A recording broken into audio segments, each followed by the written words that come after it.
আমার প্রিয় ছাত্রছাত্রী, আশা করি তোমরা সকলেই ভালো আছো।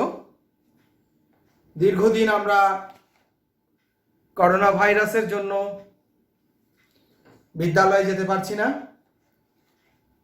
এই রোগের জন্য আমাদের নিরাপত্তার জন্য, দূরত্ব বজায় রাখার জন্য আমরা বিদ্যালয় চালু করতে পারছি না। তাই আমরা এইভাবে ইউটিউব চ্যানেল, অনলাইন প্রভৃতির মধ্যে দিয়ে আমাদের পড়াশোনা করতে হচ্ছে। আমরা আজকে যে বিষয় নিয়ে পড়াশোনা করব, জীবনবিজ্ঞানের দশম শ্রেণীর সর্বশেষ চ্যাপ্টার, পঞ্চম চ্যাপ্টার, পরিবেশ, তার সম্পদ এবং তাদের সংরক্ষণ বিষয় নিয়ে। খুব গুরুত্বপূর্ণ চ্যাপ্টার, কারণ আমরা সকলেই জানি আমরা এই পরিবেশেই জন্মলাভ করি। পরিবেশের উপাদান দিয়েই আমাদের দেহ গঠন হয়, আবার মৃত্যুর পর আমাদের দেহের উপাদান পরিবেশেই মিশে যায়। পরিবেশে বিভিন্ন উপাদানের ভারসাম্য, জীবজগতের পারস্পরিক সম্পর্কই পৃথিবীতে জীবের সৃষ্টি এবং জীবকে বেঁচে থাকতে সাহায্য করে। সেই সঙ্গে সঙ্গে পরিবেশে যে প্রাকৃতিক সম্পদ রয়েছে, জল, বাতাস, মাটি, বিভিন্ন জৈব উপাদান, অজৈব উপাদান, সেই সমস্ত প্রাকৃতিক সম্পদগুলিকেই আমাদের সুন্দরভাবে ব্যবহার করতে হয়, রক্ষা করতে হয় এবং সেগুলোকে সংরক্ষণ করে পৃথিবীর ভারসাম্যকে টিকিয়ে রাখতে হয়। কিন্তু বর্তমান সময় নানা কারণে পৃথিবীর এই পরিবেশ বিঘ্নিত হচ্ছে, বিভিন্ন উপাদানের ভারসাম্য বিঘ্নিত হচ্ছে। ফলে পৃথিবী একদিকে যেমন উষ্ণ হয়ে যাচ্ছে, জল দূষণ হচ্ছে, বায়ু দূষণ হচ্ছে, মাটি দূষণ হচ্ছে, পৃথিবীতে জীবের বেঁচে থাকাটা কঠিন হয়ে পড়ছে। সেই কারণেই আমাদের পরিবেশ নিয়ে পড়াশোনা করতে হবে। পরিবেশের ভারসাম্য রক্ষায় আমাদের দায়িত্ব পালন করতে হবে। পৃথিবীর দূষণকে প্রতিরোধ করতে হবে। পৃথিবীতে বিভিন্ন সম্পদের সঠিক ব্যবহার এবং তার সংরক্ষণ করে পৃথিবীতে সম্পদকে ধরে রাখতে হবে। এই উদ্দেশ্য নিয়ে আমাদের এই চ্যাপ্টারের পড়াশোনা। আমরা প্রথমে এই চ্যাপ্টার পড়তে গিয়ে আমরা পরিবেশের একটি গুরুত্বপূর্ণ বিষয় নিয়ে আমরা আলোচনা করব, যে আমাদের দেহ, জীবের দেহ গঠিত হয় কি দিয়ে, কি উপাদান দিয়ে, সেই উপাদানগুলো আমরা কোথা থেকে পাই, আবার আমাদের মৃত্যুর পর সেই উপাদানগুলো কোথায় চলে যায়। খুব গুরুত্বপূর্ণ একটা আলোচ্য বিষয়। আমরা যদি যে কোনো উদ্ভিদ বা প্রাণীর শরীরকে বিশ্লেষণ করি, আমরা যদি আমাদের শরীরকে বিশ্লেষণ করি, আমরা দেখতে পাবো আমাদের শরীরের মধ্যে 25-26টি মৌল রয়েছে। 25-26টি মৌল, যেমন carbon, hydrogen, oxygen, nitrogen, calcium, magnesium ইত্যাদি 25-26টি মৌলই আমাদের এই দেহটাকে গঠন করে। সেগুলো আমরা পাই পরিবেশ থেকে। পরিবেশ থেকে পাই বিভিন্ন মৌলিক উপাদান হিসেবে, মৌল পদার্থ হিসেবে, যৌগিক পদার্থ হিসেবে। যেমন আমরা আমাদের কার্বন, অক্সিজেন পাই পরিবেশে কার্বন ডাই অক্সাইড রূপে। আমরা আমাদের দেহের হাইড্রোজেন পাই পরিবেশে জল থেকে। ক্যালসিয়াম, ম্যাগনেসিয়াম প্রভৃতি ধাতুগুলোকে আমরা পাই বিভিন্ন ধাতব লবণ রূপে মাটি থেকে। নাইট্রোজেন আমরা পাই নাইট্রেট লবণ রূপে মাটি থেকে। বিভিন্ন উদ্ভিদ প্রাণীর শরীরে এই সব উপাদানগুলো আসে এবং সেই উপাদান দিয়ে আমাদের দেহটা গঠন হয়। এই উপাদান দিয়ে আমাদের কোষ গঠন হয়, এই উপাদান দিয়ে খাদ্য তৈরি হয়। সেই খাদ্য কোষ গঠন করে, সেই কোষ খাদ্য মিলে, এই উপাদান মিলে আমাদের দেহ গঠন হয় এবং আমাদের মৃত্যুর পর এই উপাদানগুলো আবার পরিবেশেই মিশে যায়। আমরা ধর্মীয়ভাবে যে বলি যে আমাদের মৃত্যুর পর দেহ থেকে আত্মা বেরিয়ে যায়, এই বিজ্ঞানের পরিভাষায় এই ধরনের কোনো আত্মা বলে কিছু হয় না। আসলে আমাদের কোষে যতক্ষণ রাসায়নিক বিক্রিয়াগুলো, বিপাকগুলো চলে, ততক্ষণই আমরা বেঁচে থাকতে পারি। আমাদের মৃত্যুর পরে এই বিপাকগুলো আস্তে আস্তে বন্ধ হয়ে যায়, বিভিন্ন উপাদানগুলো ভেঙে যায়, কোষগুলো আর কাজ করে না, তারপর আমরা মারা যাই। এবং আমাদের মৃত্যুর পর, যে কোনো জীবের মৃত্যুর পর, সেই দেহটাকে পুড়িয়ে দেওয়া হোক বা মাটির মধ্যে ফেলে রাখা হোক, আস্তে আস্তে সেই উপাদানগুলো আবার পরিবেশে মিশে যায়, পরিবেশের উপাদান আবার পরিবেশে ফিরে যায়। এইভাবেই প্রতিটি উপাদান পরিবেশ থেকে যেমন জীবদেহে এসে জীবদেহ গঠনে অংশ নেয়, আবার জীবের মৃত্যুর পর সেটি আবার পরিবেশে ফিরে গিয়ে পরিবেশের উপাদানের ভাণ্ডার মজুদ করে তোলে। যেমন কার্বন ডাই অক্সাইড, উদ্ভিদ প্রথমে গ্রহণ করে কার্বন ডাই অক্সাইড, গ্লুকোজ জাতীয় খাদ্য তৈরি করে, নিজেদের দেহ গঠন করে। সেই উদ্ভিদকে খাদ্য হিসেবে গ্রহণ করে সমস্ত প্রাণীরা।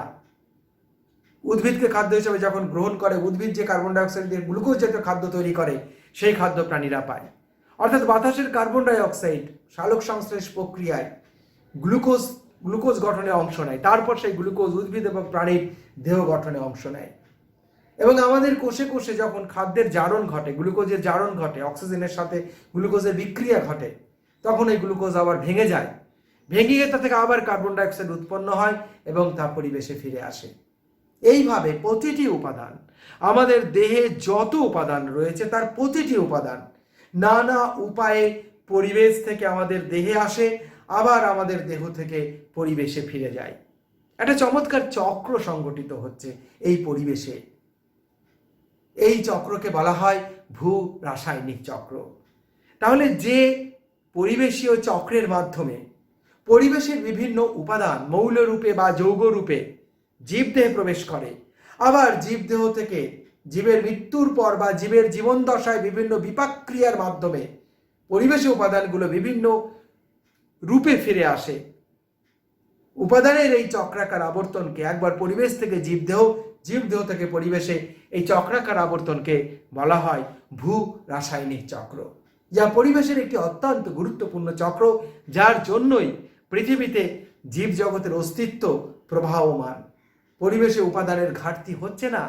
আজকে যদিও বা ভারসাম্যের কিছু তারতম্য হচ্ছে মানুষের কিছু ত্রুটির জন্য, কাজের জন্য, কিন্তু পরিবেশের মোটের উপরে উপাদানের কিন্তু অভাব ঘটছে না। সেই কবে পৃথিবীতে জীব সৃষ্টি হয়েছে, আজও জীবের প্রবাহ চলছে। তার কারণ উপাদানগুলো পরিবেশ থেকে জীবদেহে আসে, জীবদেহ থেকে আবার পরিবেশে ফিরে যায়। অর্থাৎ আমার দেহে যে carbon, calcium, magnesium, phosphorus, oxygen, hydrogen রয়েছে, আমি যেগুলো পরিবেশে পেয়েছি, খাদ্য রূপে পেয়েছি, সরাসরি পরিবেশ থেকে গ্রহণ করে পেয়েছি, সেই উপাদানগুলো আমার মৃত্যুর পর আবার পরিবেশে ফিরে যাবে।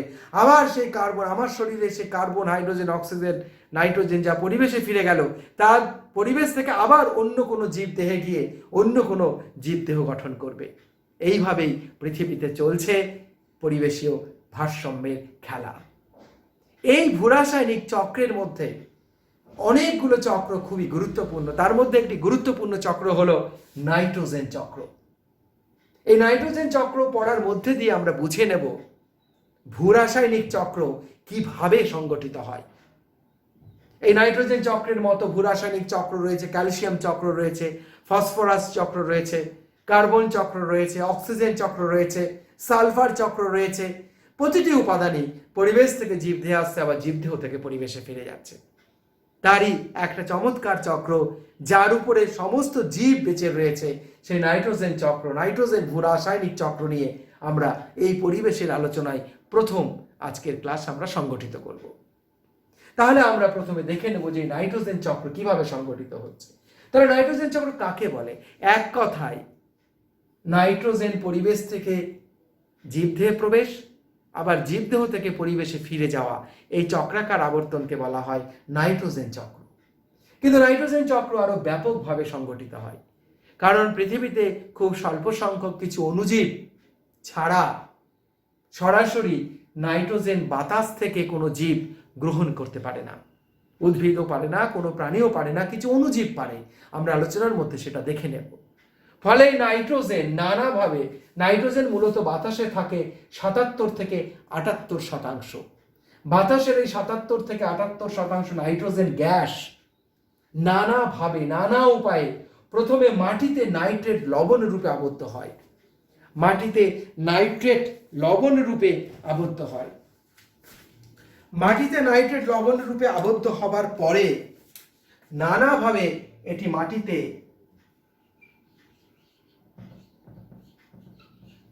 নাইট্রেট লবণ রূপে আবদ্ধ হবে। বাতাসের নাইট্রোজেন নানাভাবে এই নাইট্রেট লবণ রূপে আবদ্ধ হওয়াটা সংগঠিত হয়। Calcium nitrate, magnesium nitrate, potassium nitrate প্রভৃতি বিভিন্ন নাইট্রেট লবণ মাটিতে তৈরি হবে এই নাইট্রোজেন গ্যাস থেকে। তারপর এই নাইট্রেট লবণ উদ্ভিদের শরীরে প্রথম প্রবেশ করবে, তারপর উদ্ভিদ থেকে প্রাণীরা যাবে। তাহলে নাইট্রোজেন চক্রের প্রথম বিষয় হচ্ছে যে নাইট্রোজেন গ্যাস কিভাবে মাটিতে নাইট্রেট লবণ রূপে আবদ্ধ হচ্ছে। নাইট্রোজেন গ্যাসের মাটিতে নাইট্রেট লবণ রূপে আবদ্ধ হওয়ার এই প্রক্রিয়াকে বলা হয় নাইট্রোজেনের আবদ্ধকরণ, নাইট্রোজেনের স্থিতিকরণ, নাইট্রোজেন ফিক্সেশন। এই নাইট্রোজেন ফিক্সেশন সবচেয়ে প্রাকৃতিক যে নিয়মে সংঘটিত হয় সেটি হলো বৃষ্টির সময়। কিভাবে? এই বাতাসের নাইট্রোজেন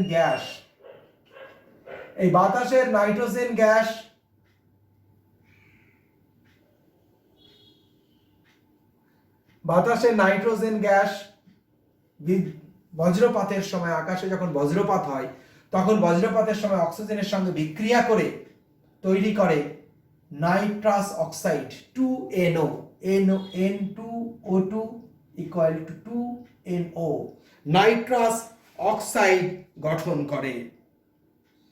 এই নাইট্রিক অক্সাইড গঠন করে 2N2O2 মিলে নাইট্রিক অক্সাইড গঠন করে। এই নাইট্রিক অক্সাইড আরো অক্সিজেনের সঙ্গে বিক্রিয়া করে, অক্সিজেনের সঙ্গে জারিত হয়ে তৈরি হয় নাইট্রোজেন ডাইঅক্সাইড। এই নাইট্রোজেন ডাইঅক্সাইড বৃষ্টির জলের সাথে বিক্রিয়া করে তৈরি করে ফেলে nitric acid, nitrous acid, HNO2, HNO3, nitrous acid, nitric acid. এই নাইট্রিক অ্যাসিড, নাইট্রাস অ্যাসিড বৃষ্টির জলের সাথে চলে আসে মাটিতে,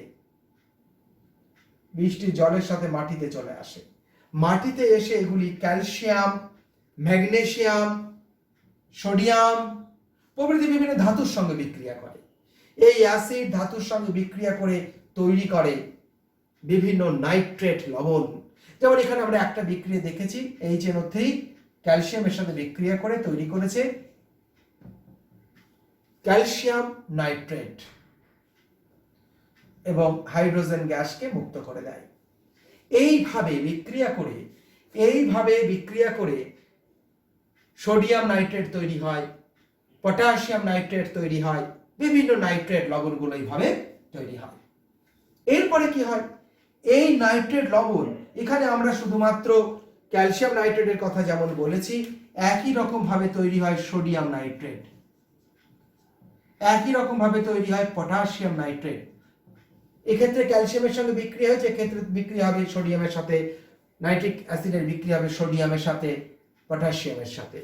এই সমস্ত লবণগুলোই হলো মাটির নাইট্রেট লবণ, বিভিন্ন নাইট্রেট লবণ এইভাবে মাটিতে তৈরি হচ্ছে। মাটিতে যেমন এইভাবে বৃষ্টির সময়, বজ্রপাতের শক্তি এবং বৃষ্টির জলের সঙ্গে বিক্রিয়া করে এইভাবে নাইট্রেট লবণ হতে পারে, তেমনি এই নাইট্রোজেন মাটিতে আবদ্ধ হতে পারে কিছু জীবন্ত অণুজীব দ্বারাও। এইভাবে নাইট্রোজেনের আবদ্ধকরণকে বলা হয় প্রাকৃতিক স্থিতিকরণ। নাইট্রোজেনের আবদ্ধকরণ বা স্থিতিকরণ প্রাকৃতিক নিয়মে ঘটে এটা। এভাবে পৃথিবীর সবচেয়ে বেশি পরিমাণ নাইট্রেট লবণ মাটিতে সৃষ্টি হতে পারে। এরপরে বিভিন্ন জীবজ আবদ্ধকরণ হতে পারে বিভিন্ন অণুজীব দ্বারা, যেমন বিভিন্ন স্বাধীনজীবী অণুজীব দ্বারা, বিভিন্ন মিথজীবী অণুজীব দ্বারা। স্বাধীনজীবী অণুজীবের মধ্যে রয়েছে যেমন ক্লস্ট্রিডিয়াম অ্যাজিটোব্যাক্টর নামক ব্যাকটেরিয়া, ক্লস্ট্রিডিয়াম, এরা মাটিতে বসবাস করে।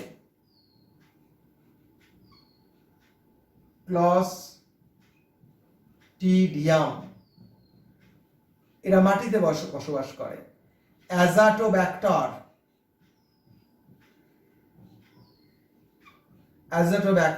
ক্লস্ট্রিডিয়াম প্রজাতি, অ্যাজাটোব্যাক্টর প্রজাতি, এরা সব মাটিতে বসবাস করে।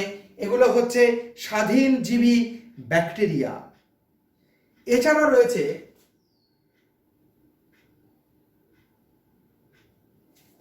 এছাড়া রয়েছে, আচ্ছা এটাকে একটু আমি ঠিক করে লিখি, ক্লস্ট্রিডিয়াম, অ্যাকচুয়াল নামটা হচ্ছে ক্লস্ট্রিডিয়াম, একটু বানানটা ভুল হয়েছিল, ক্লস্ট্রিডিয়াম অ্যাজিটোব্যাক্টর। ঠিক আছে, এরা হচ্ছে স্বাধীনজীবী ব্যাকটেরিয়া। এছাড়া রয়েছে কিছু সায়ানোব্যাকটেরিয়া, যেমন নস্টক, সবুজ ক্লোরোফিল যুক্ত সায়ানোব্যাকটেরিয়া নস্টক।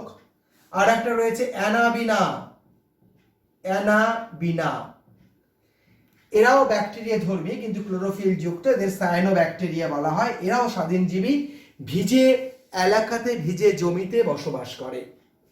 এবারে এই যে নাইট্রোজেন গ্যাস, এই নাইট্রোজেন গ্যাস সরাসরি এই সমস্ত অণুজীবেরা গ্রহণ করে নিতে পারে।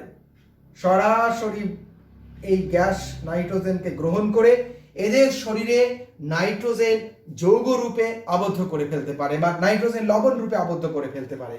এবং এই নাইট্রোজেন গ্যাস দিয়ে এই ক্লস্ট্রিডিয়াম, অ্যাজিটোব্যাক্টর, নস্টক, অ্যানাবিনা, এরা এদের দেহটাকে গঠন করে। এদের দেহটাকে গঠন করার পরে এদের যখন মৃত্যু হয় বা এরা যখন নাইট্রোজেনকে নাইট্রেট লবণ রূপে এদের দেহে আবদ্ধ করে, তখন কিছুটা নাইট্রেট লবণ মাটিতে মিশে যায়, কিছুটা নাইট্রেট লবণ মাটিতে মিশে যায়। অর্থাৎ এদের জৈবনিক প্রক্রিয়া পরিচালনার সময় নাইট্রোজেন আবদ্ধকরণের সময় যে নাইট্রেট লবণ তৈরি হয় এদের শরীরে, সেই নাইট্রেট এদের শরীরে যেমন আবদ্ধ হয় তেমনি কিছুটা মাটিতে নাইট্রেট লবণ রূপে মিশে যায়। আর কি হয়, এদের মৃত্যুর পর একটা সময় তো ক্লস্ট্রিডিয়াম, অ্যাজিটোব্যাক্টর, নস্টক, অ্যানাবিনা, এদেরও মৃত্যু হবে। এদের যখন মৃত্যু হবে, এদের মৃত্যুর সময় এদের দেহ যেমন মাটিতে মিশে যাবে, ঠিক তখনই এদের দেহে থাকা এই নাইট্রোজেন লবণের নাইট্রেট লবণ মাটিতে মিশে যাবে। এইভাবে মাটিতে নাইট্রেট লবণের পরিমাণ ক্রমাগত বাড়তে থাকে। এটা হলো অণুজীব দ্বারা নাইট্রোজেন আবদ্ধকরণ, এটা হলো প্রাকৃতিক নিয়মে নাইট্রোজেন আবদ্ধকরণ। এছাড়া বেশ কিছু রয়েছে মিথজীবী ব্যাকটেরিয়া। মিথজীবী ব্যাকটেরিয়ার মধ্যে সবচেয়ে ভালো নাম আমরা সবাই জানি রাইজোবিয়াম। রাইজোবিয়ামের নামের সাথে আমরা সকলে পরিচিত। এই রাইজোবিয়াম কোথায় বসবাস করে সেটাও আমরা জানি। মটর, ছোলা প্রভৃতি যে উদ্ভিদগুলো, এই উদ্ভিদের যে মূল, এই মূলে এইরকম গুটি হয়। এই উদ্ভিদের যে মূল মাটির নিচে থাকে, শিকড়, সেখানে এরকম গুটি হয়। এই গুটিগুলোকে বলে অর্বুদ। এই অর্বুদের মধ্যে এক ধরনের ব্যাকটেরিয়া বসবাস করে। এই অর্বুদের মধ্যে যে ব্যাকটেরিয়া বসবাস করে সেই ব্যাকটেরিয়ার নামই হচ্ছে রাইজোবিয়াম।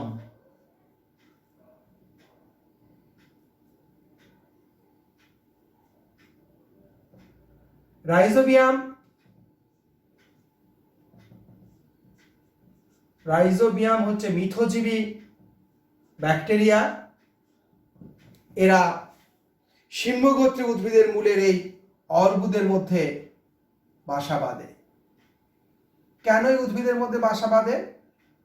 কারণ এই উদ্ভিদের মূলে লেগ হিমোগ্লোবিন বলে একটি পদার্থ আছে এবং এই উদ্ভিদের মূলে কিছু প্রোটিন আছে। সেই প্রোটিনের প্রভাবে রাইজোবিয়াম আকৃষ্ট হয়ে এদের মূলে এসে বাসা বাঁধে এবং এদের বাসা বাঁধার জন্যই এই গুটিগুলো বা অর্বুদগুলো সৃষ্টি হয়। এই রাইজোবিয়ামের শরীরে নাইট্রোজিনেজ বলে একটা বিশেষ উৎসেচক রয়েছে। আসলে এই নাইট্রোজিনেজ উৎসেচক এদের শরীরেও আছে। নাইট্রোজিনেজ না থাকলে নাইট্রোজেন আবদ্ধ করা যায় না। এই নাইট্রোজিনেজ উৎসেচক থাকার জন্যই এরা সরাসরি বাতাসের নাইট্রোজেন গ্যাসটাকে শোষণ করতে পারে। এরা সরাসরি বাতাসের নাইট্রোজেন গ্যাসটাকে এই অর্বুদের মধ্যে শোষণ করে নেয় এই ব্যাকটেরিয়া, এবং এই ব্যাকটেরিয়াই এই নাইট্রোজেনকে নাইট্রেট লবণে পরিণত করে দেয় এবং নিজেদের দেহ গঠনে কাজ করে। এবং যখন এই নাইট্রোজেন রাইজোবিয়াম নাইট্রোজিনেজ উৎসেচকের সাহায্যে নাইট্রেট লবণে পরিণত করে দিচ্ছে, তখন কিছুটা নাইট্রেট এই মূলের মধ্যে চলে যাচ্ছে, এই সিম্বগোত্রী উদ্ভিদের মূল পেয়ে যাচ্ছে, এই উদ্ভিদ পেয়ে যাচ্ছে। এইভাবে এই উদ্ভিদকে এরা নাইট্রেট লবণ দেয়। আর বিনিময়ে উদ্ভিদের কাছ থেকে এরা অন্যান্য প্রয়োজনীয় বিভিন্ন উপাদান গ্রহণ করে। এছাড়া অক্সিজেন গ্যাস নাইট্রোজেনেজ উৎসেচকের জন্য খুব বিষাক্ত। এই অক্সিজেন গ্যাসের হাত থেকে এদের দেহের নাইট্রোজেনেজকে রক্ষা করে এই অর্বুদে থাকা বিশেষ পদার্থ লেগ হিমোগ্লোবিন অক্সিজেনকে শোষণ করে নিয়ে অক্সিজেনকে এই অণুজীবের নাইট্রোজেনেজ উৎসেচকের সংস্পর্শে আসতে দেয় না। ফলে এদের যে নাইট্রোজেনেজ ভেঙে যায় না, কারণ নাইট্রোজেনেজ এমনই একটা উৎসেচক অক্সিজেনের সংস্পর্শে আসলেই জারিত হয়ে সেটা ভেঙে যাবে, আর কাজ করতে পারবে না। তাহলে এইভাবে নাইট্রেট লবণ এরা আবদ্ধ করছে এদের দেহে, রাইজোবিয়াম এদের দেহে, এবং সেখান থেকে উদ্ভিদ পেয়ে যাচ্ছে, এবং এই উদ্ভিদ সেই নাইট্রোজেন গ্রহণ করে নিয়ে এদের শরীরে আবদ্ধ করে প্রোটিন জাতীয় খাদ্য তৈরি করছে। সেই জন্য শিম্ব গোত্রের উদ্ভিদের যে ফল, মটর, ছোলা, মসুর, এদের যে ফল, সেই ফল প্রোটিন ধর্মী হয়, যেহেতু প্রচুর নাইট্রোজেন পায়। কারণ আমরা জানি গ্লুকোজের সঙ্গে নাইট্রোজেন যুক্ত করেই তৈরি করা হয় প্রোটিন।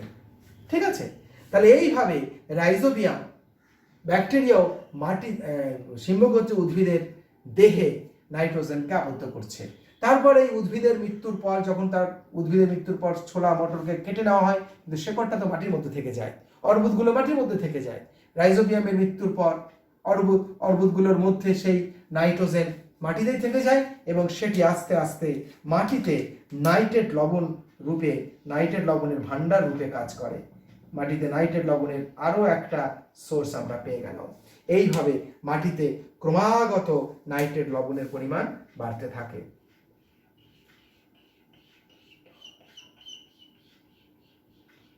এছাড়া বর্তমান সময় মানুষ তার প্রযুক্তির সাহায্যে নাইট্রোজেন গ্যাসকে বা নাইট্রোজেন জাতীয় যৌগকে কারখানায় বিভিন্ন যন্ত্রের মাধ্যমে নাইট্রোজেন সমৃদ্ধ সারে পরিণত করতে সক্ষম হয়েছে। হ্যাবার-বস পদ্ধতিতে 300 থেকে 400 ডিগ্রি সেন্টিগ্রেড তাপমাত্রায় 35 থেকে 100 MPa চাপে নাইট্রোজেন এবং হাইড্রোজেনকে যুক্ত করে অ্যামোনিয়া তৈরি করা হয়। এই অ্যামোনিয়া NH3 অন্যান্য নাইট্রোজেন যুক্ত সার প্রয়োগের এই অ্যামোনিয়া থেকে অ্যামোনিয়া ঘটিত বিভিন্ন সার তৈরি করা হয়, যেমন অ্যামোনিয়াম সালফেট, এই ধরনের সার তৈরি করা হয়। সেগুলি মাটিতে প্রয়োগ করে মাটিতে নাইট্রোজেনের পরিমাণ বৃদ্ধি করা হয়। বর্তমান সময়ে এইভাবে নানা রকমের সার তৈরি করা সম্ভব হয়েছে মাটিতে, যেগুলি প্রয়োগ করা হয় শিল্প মাধ্যমে। এই যে নাইট্রোজেন সমৃদ্ধ যে সার, সেগুলো হচ্ছে ইউরিয়া, তার মধ্যে প্রচুর নাইট্রোজেন রয়েছে। ইউরিয়া ছাড়া নাইট্রোজেন রয়েছে অ্যামোনিয়াম সালফেটের মধ্যে, অ্যামোনিয়াম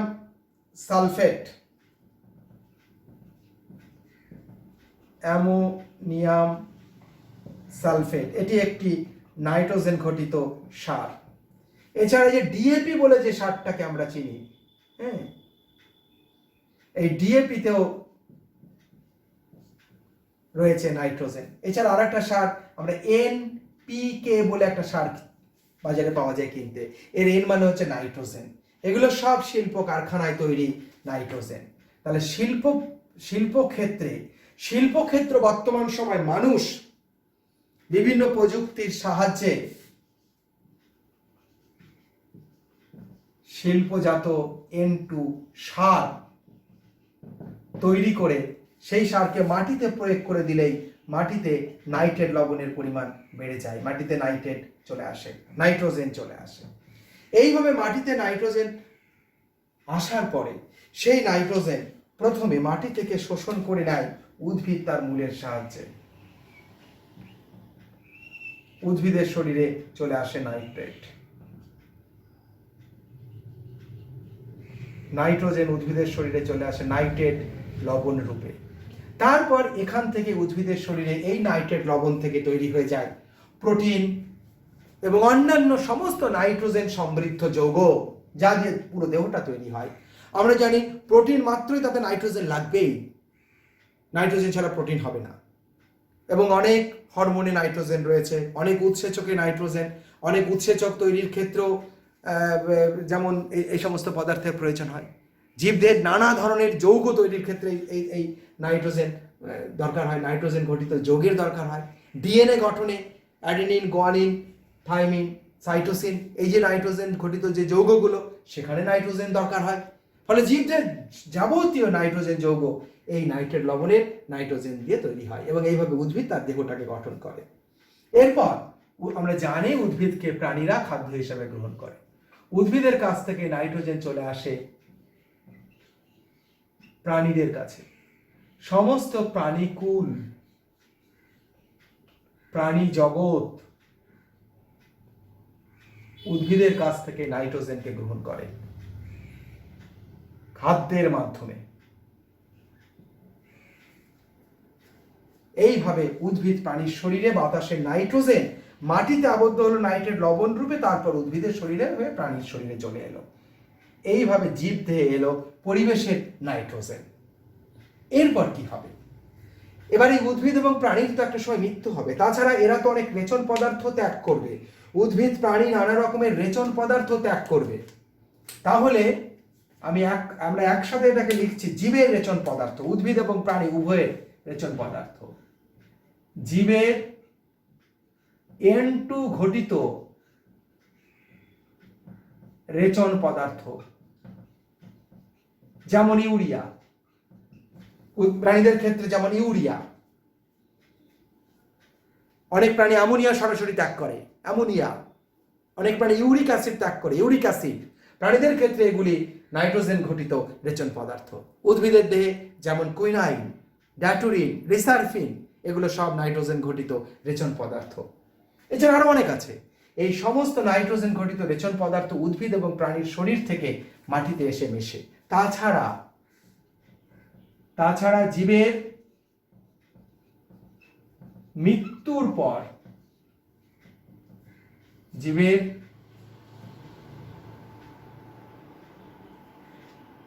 মৃত দেহের N2 যৌগ, জীবের মৃতদেহের N2 যৌগ মানে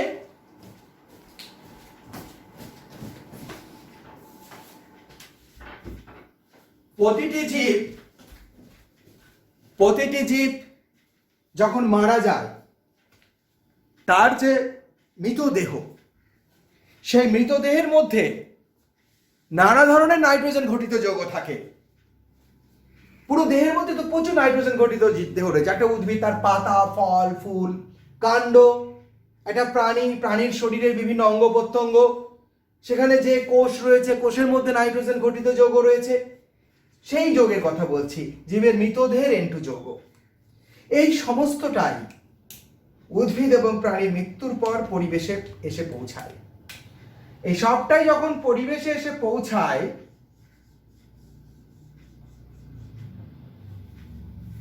তখন কি হয়? আস্তে আস্তে এই উপাদানগুলির উপরে বিভিন্ন অণুজীব বিক্রিয়া করে।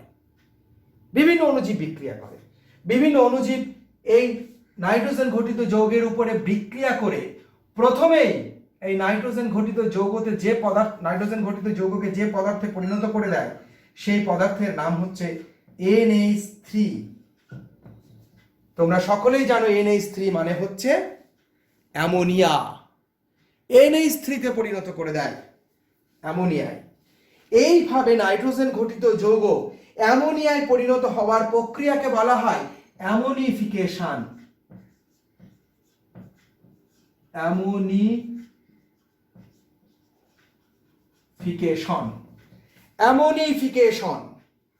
এইভাবে অ্যামোনিফিকেশনের মাধ্যমে নাইট্রোজেন ঘটিত যৌগগুলো অ্যামোনিয়ায় পরিণত হয়।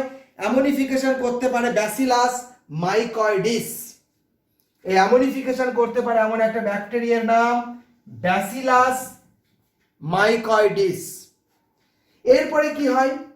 এই অ্যামোনিয়া পরবর্তীকালে আরো অণুজীবের দ্বারা রূপান্তরিত হয়ে প্রথমে তৈরি করবে নাইট্রাইট লবণ,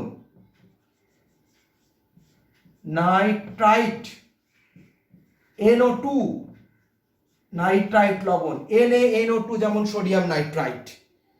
নাইট্রাইট লবণে এই নাইট্রাইট লবণ অণুজীব দ্বারা তারপরে তৈরি হয়ে যাবে নাইট্রেট লবণে। নাইট্রাইট হচ্ছে NO2, যেমন সোডিয়াম নাইট্রেট হচ্ছে NaNO2, আর নাইট্রেট হচ্ছে NaNO3, এইভাবে অ্যামোনিয়া থেকে নাইট্রাইট, নাইট্রাইট থেকে নাইট্রেট লবণে পরিণত হয়। এইভাবে অ্যামোনিয়া থেকে নাইট্রাইট ও নাইট্রেটে পরিণত হয়ে যাওয়াকে বলা হয় নাইট্রিফিকেশন। অর্থাৎ এই পদ্ধতিটির নাম নাইট্রিফিকেশন। নাইট্রিফিকেশনে বিভিন্ন অণুজীব করতে পারে, বিভিন্ন ব্যাকটেরিয়া করতে পারে। যেমন নাইট্রিফিকেশন করতে পারে এমন আমরা যদি দুই একটা ব্যাকটেরিয়ার আমরা যদি একটু নাম জেনে নিই, যেমন নাইট্রোসোমোনাস।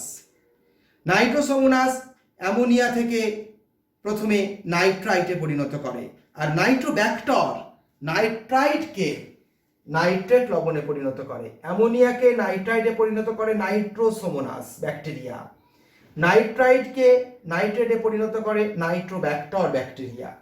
তাহলে এইভাবে এই যে উদ্ভিদ এবং প্রাণীর শরীরের বিভিন্ন যে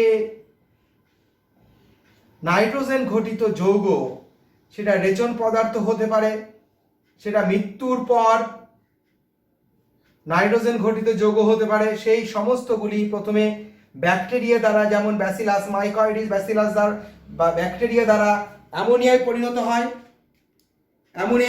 ব্যাসিলাস মাইকয়েডিস, এইভাবে এরকম একটি ব্যাকটেরিয়া। এই পদ্ধতিকে বলে অ্যামোনিফিকেশন। অ্যামোনিফিকেশন পদ্ধতিতে অ্যামোনিয়া তৈরি হয়, তারপরে অ্যামোনিয়া নাইট্রোসোমোনাস জাতীয় ব্যাকটেরিয়ার দ্বারা নাইট্রাইট লবণে পরিণত হয়, তারপর নাইট্রাইট লবণ থেকে নাইট্রোব্যাক্টর জাতীয় ব্যাকটেরিয়া দ্বারা নাইট্রেট লবণে পরিণত হয়। এই পদ্ধতিকে বলা হয় নাইট্রিফিকেশন। এইভাবে আবার একটা চক্র সংগঠিত হয়। এইভাবে আবার উদ্ভিদ এবং প্রাণীর শরীরে নাইট্রোজেন ঘটিত যৌগগুলি আবার রিসাইকেল হয়ে মাটিতে নাইট্রেট লবণ রূপে চলে আসে এবং এই চক্রকে কন্টিনিউ করে। এখানে আবার একটা ছোট চক্র সংগঠিত হচ্ছে, জীবদেহ থেকে মাটি, মাটি থেকে আবার জীবদেহ। আর এখানে চক্র সংগঠিত যে বাতাস থেকে মাটি, মাটি থেকে জীবদেহ। আমরা নাইট্রোজেন চক্রের একটা পার্ট দেখলাম। এইভাবে নাইট্রোজেন চক্র সংগঠিত হতে থাকলে যেটা সমস্যা দেখা দেবে, বাতাসে নাইট্রোজেনের পরিমাণ কমে যাবে। তাই বাতাসে নাইট্রোজেনের পরিমাণকে আবার ফিরিয়ে দিতে হবে। সেই কাজটাও করে অণুজীব ব্যাকটেরিয়া।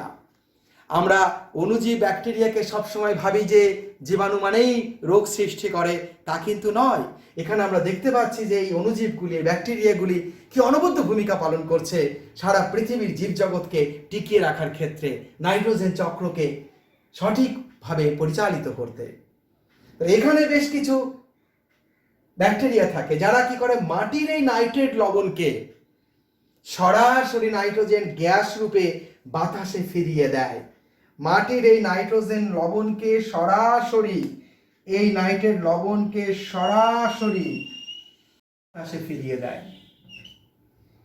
এই যে চক্রটা খুব ইম্পর্টেন্ট, এই চক্রের মাধ্যমে নাইট্রোজেন চক্র সুস্থিত হলো, পরিবেশের নাইট্রোজেন আবার পরিবেশে ফিরে এলো। অর্থাৎ নাইট্রেট লবণ বিভিন্ন ব্যাকটেরিয়ার দ্বারা ভেঙে গেল, নাইট্রোজেন স্থিতিকরণের বিপরীত প্রক্রিয়া সংঘটিত হলো এবং বাতাসে নাইট্রেট থেকে নাইট্রোজেন মুক্ত হলো। এই ঘটনাকে বলা হয় ডিনাইট্রিফিকেশন। এই ঘটনাকে বলে